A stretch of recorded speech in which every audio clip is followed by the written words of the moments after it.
예, 지난해 최악의 성적표를 받았던 미국 뉴욕 증시가 새해 첫 거래일에도 하락장으로 마감을 했습니다. 대표적인 기술주인 애플과 테슬라의 하락폭이 두드러진 영향이 커 보이는데요. 우리 증시 여파는 어떠할지 관련 내용들 김광석 한양대학교 겸임교수와 짚어보겠습니다. 어서 오십시오. 네, 안녕하세요. 예, 좀 늦었지만 새해 복 많이 새해 복 받으시고요. 많이 받으십시오.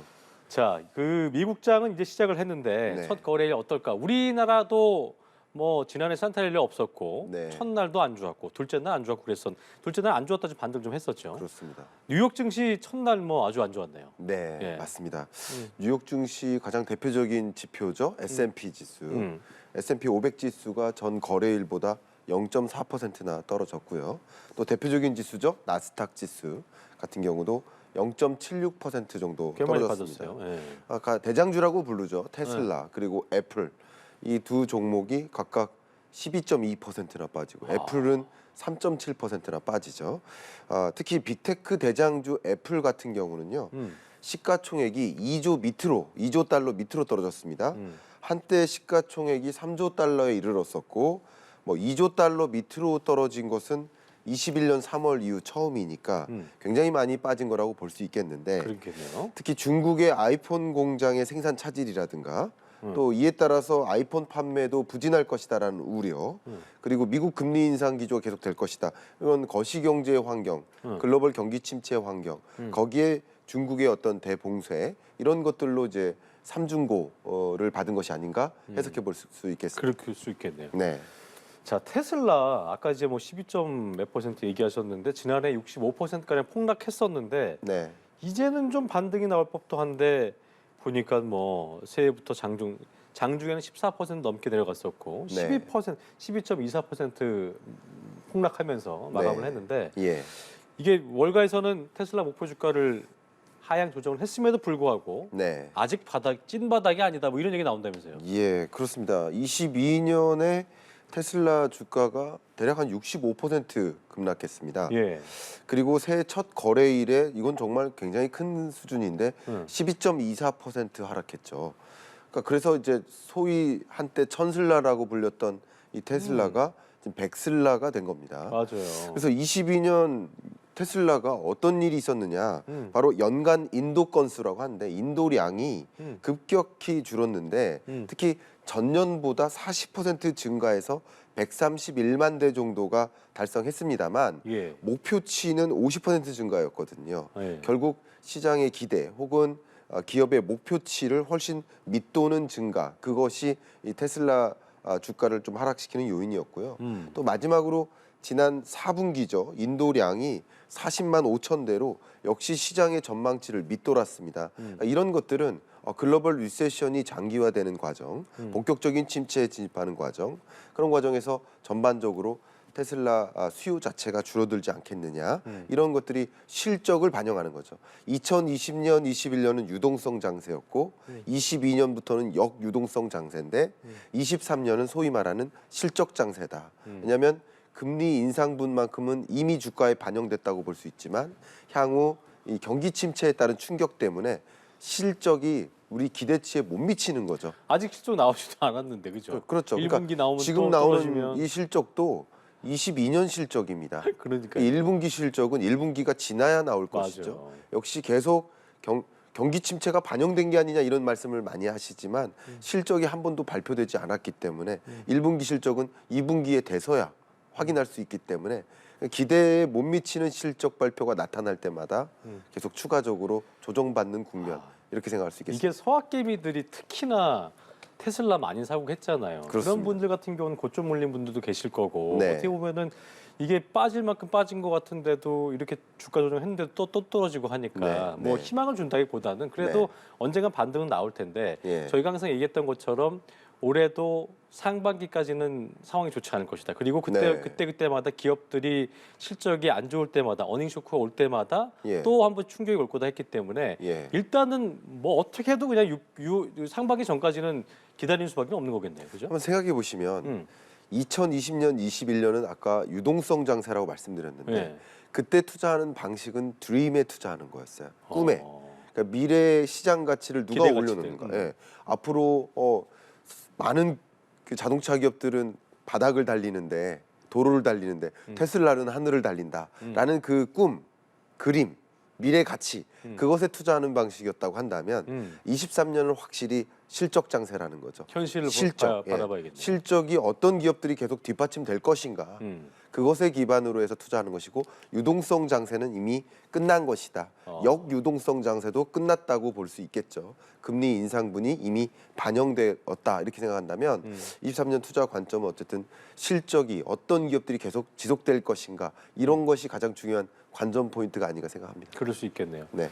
뭐 좀 동호바복 될 수 있는데 금과 달러 같은 안전자산은 이제 오르게 되고 네. 또 수요 둔화 가능성이 제기됐던 원유값은 좀 떨어지고 있기 때문에 네. 경기 침체 우려로 인한 뭐 불확실성 계속 네. 커지고 있다 이런 예. 얘기는 저희가 이번 시간 통해서 좀 전해드리고 있는 상황인데 맞습니다. 그런 것들이 반영한 글로벌 증시 흐름 뭐 우리나라뿐만 아니고 미국도뿐만 아니고 어떻게 좀 예상을 좀 해볼 수 있을까요? 네, 일단 미국과 중국이 동시에 지금 제조업 업황이 안 좋아지고 진짜 안 있습니다. 좋죠. 네. 12월 제조업 경기를 확인할 수 있는 우리 PMI 지수라고 하는데 이게 11월에 47.7 그리고 12월에 46.2 이 숫자는 50을 밑돌면 불황, 안 좋은 거군요. 50을 상회하면 그나마 호황 이렇게 기준할 수 있는데 불황인데 더 불황 이렇게 가는 거죠. 이게 침체 국면이라는 거예요.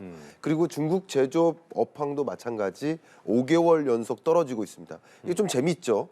중국 같은 경우는 코로나19 봉쇄를 풀면 다시 반등하지 않겠느냐라는 경기 반등에 대한 기대감을 갖고 있었지만 이게 재밌는 게 코로나19 감염자가 폭증하잖아요. 그러다 보니까 각국의 공급망 차질이 또다시 야기됩니다. 공급망 문제가 다시 한번 제기됩니다.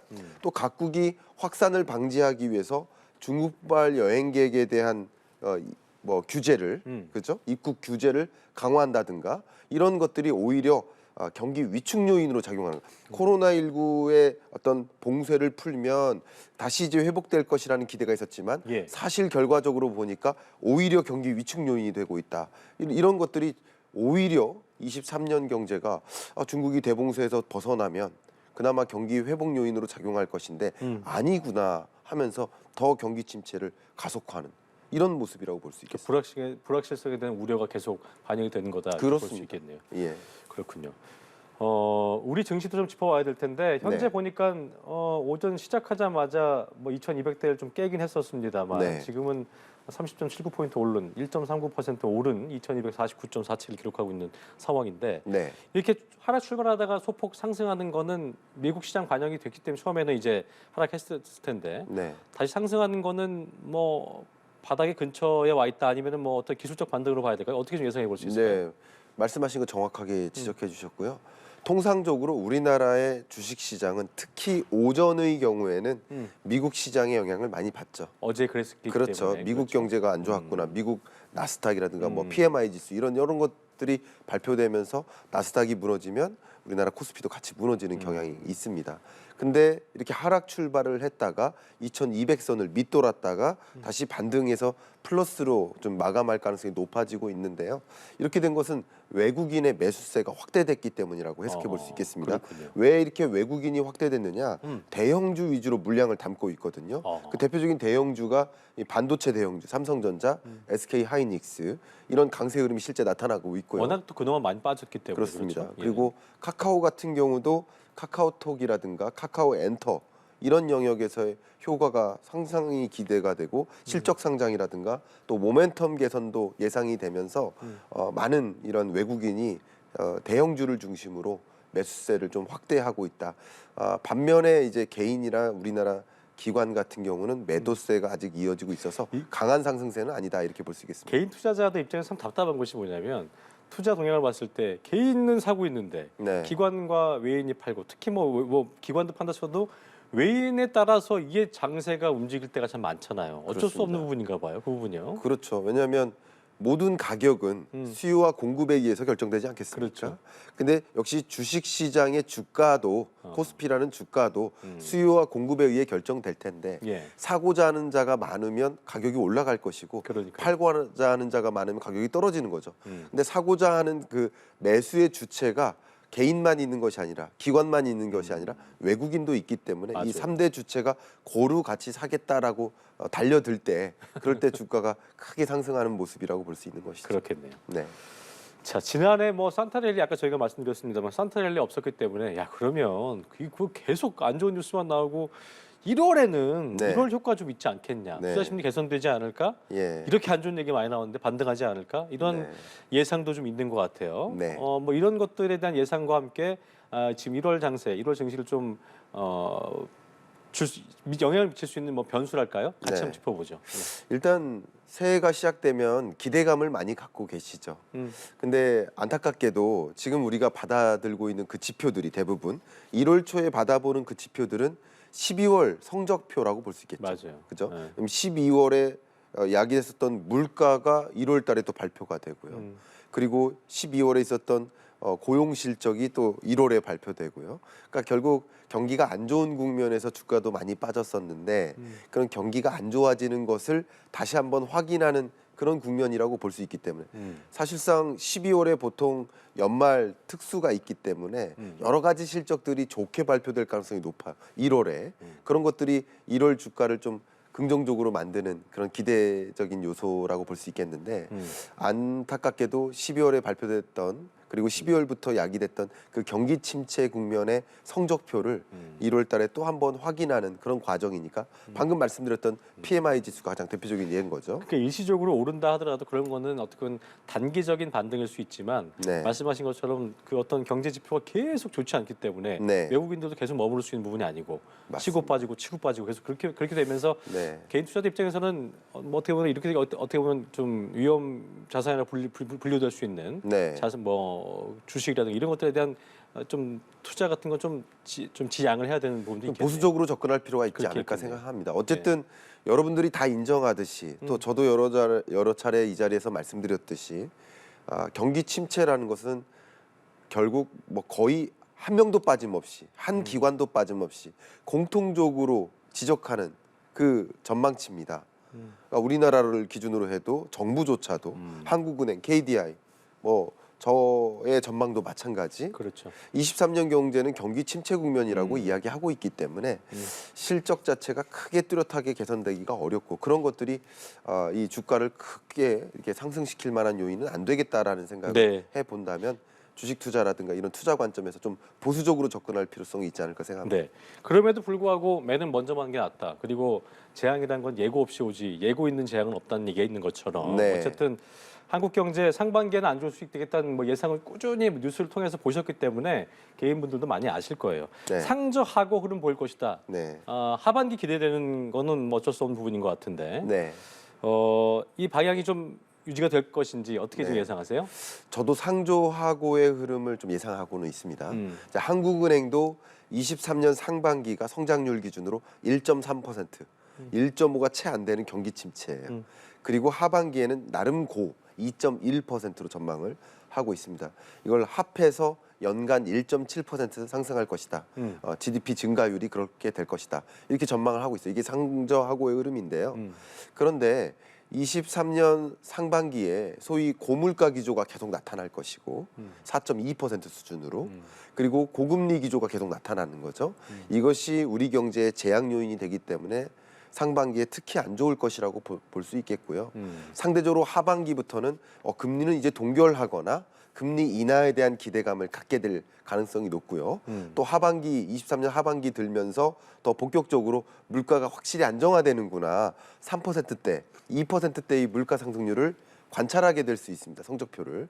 그런 것들이 이제 시장에 기대를 주는 요소가 될 것이기 때문에 저도 23년 연중에서는 상저하고의 흐름이 되지 않을까 생각을 하고 있는데 23년 상반기에 만약에 물가를 제대로 못 잡거나 공공요금 인상하잖아요. 그렇죠. 이런 여러 가지 변수들로 인해서 물가를 만약에 못 잡거나 그리고 경기 하방 압력에서 그 충격에서 벗어나지 못할 경우 정말 말 그대로 장기 침체에 처할 가능성도 있기 때문에 23년 상반기 지금 어떻게 대응할 것인지 정부, 기업, 가게 똘똘 뭉쳐서 대응책을 모색해야 될 시점이라고 생각을 합니다. 일단은 경기가 어려운 상황에서 국민들이 할 수 있는 건 또 허리졸라맥인데 그렇게 되면 또 내수 경기가 또 부진해질 수도 있고 그렇게 맞습니다. 되면 기업도 내수 부진으로 이게 이어지는 것이 기업 활성화에 좀 뭐 어떤 그런 수익 기업 그 성장에도 좀 저해요인 될 수도 있는데 네. 뭔가 모멘텀을 가질 수 있는 그럼에도 네. 불구하고 대책은 찾아야 되거든요. 네. 기업 입장에서 뭐 수출을 좀 더 늘린다거나 어떤 식으로 좀 방향성을 잡아야 될까요? 네. 금리나 물가를 우리가 통제할 수 없지만 그렇죠. 우리가 스스로 통제할 수 있는 것들이 있죠. 그게 경영 여건이지 않겠습니까? 경영 여건. 기업들의 규제 완화, 음. 신사업 진출을 많이 억제하고 있는 여러 가지 요인들이 있는데 가뜩이나 고물가, 고금리가 신사업 진출을 막고 있거든요. 근데 규제 완화와 같은 이런 여러 가지 대응책, 우리가 스스로 할 수 있는 것들, 그런 대책 혹은 기업들의 수출 지원 그리고 활로 개척, 신시장 개척과 관련된 기업들이 한 단계 더 도약할 수 있는 방향으로 어떤 길을 모색해 줄 수 있는 그런 방향으로의 대책들이 더 집중될 필요가 있지 않을까. 이런 경영 여건마저도 안 좋다면 삼박자가 모두 안 좋기 때문에 다시 제자리로 돌아오기가 어렵습니다. 그래서 한번 처해 있는 이 경기 침체라는 굴레에서 벗어나기 위해서 뭔가의 특단의 조치를 취할 필요가 있지 않을까 생각합니다. 어쨌든 정부 입장에서는 기업 차원에서 동료를 한 것들이 좀 중요하고 굉장히 규제된 것들 좀 해제할 필요도 있고 그렇습니다. 여러 고민을 해봐야 되는 시점이 아닌가 생각이 됩니다. 자, 여기까지 경제읽기 김광석 한양대학교 겸임교수와 함께했습니다. 고맙습니다. 감사합니다. 예.